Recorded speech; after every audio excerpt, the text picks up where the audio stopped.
1775, the American Revolutionary War began as the American colonies sought to detach from England and its oppressive monarchy.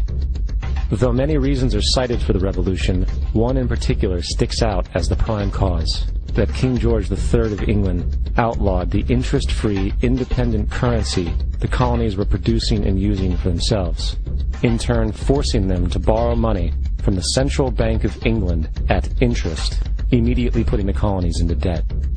And as Benjamin Franklin later wrote, the refusal of King George III to allow the colonies to operate an honest money system which freed the ordinary man from the clutches of the money manipulators was probably the prime cause of the revolution. In 1783, America won its independence from England. However, its battle against the central bank concept and the corrupt, greed-filled men associated with it had just begun. So what is a central bank? A central bank is an institution that produces the currency of an entire nation. Based on historical precedent, two specific powers are inherent in central banking practice: the control of interest rates and the control of the money supply, or inflation.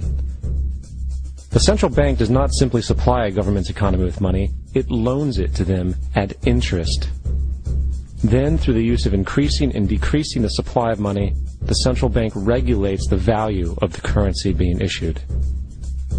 It is critical to understand that the entire structure of this system can only produce one thing in the long run: debt.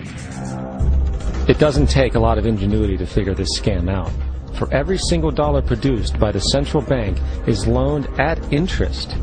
That means every single dollar produced is actually the dollar plus a certain percent of debt based on that dollar. And since the central bank has the monopoly over the production of the currency for the entire country, and they loan each dollar out with immediate debt attached to it, where does the money to pay for the debt come from? It can only come from the central bank again, which means the central bank has to perpetually increase its money supply to temporarily cover the outstanding debt created, which in turn, since that new money is loaned out at interest as well, creates even more debt. The end result of this system without fail is slavery, for it is impossible for the government and thus the public to ever come out of the self-generating debt. The founding fathers of this country were well aware of this.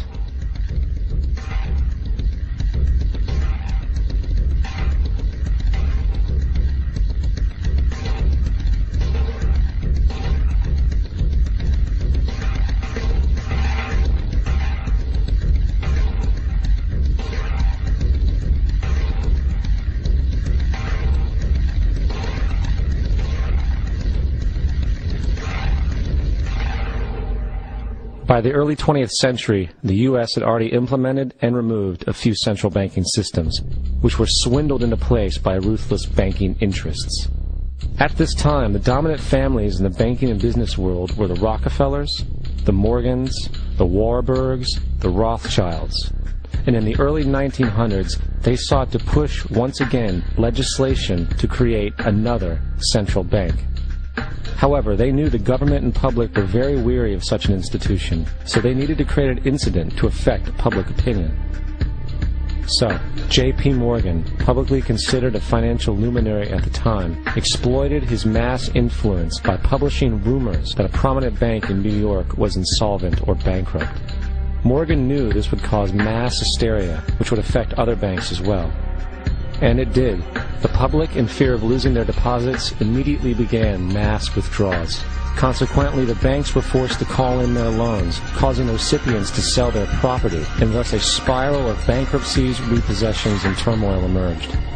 Putting the pieces together a few years later, Frederick Allen of Life magazine wrote, "The Morgan interests took advantage to precipitate the panic, guiding it shrewdly as it progressed."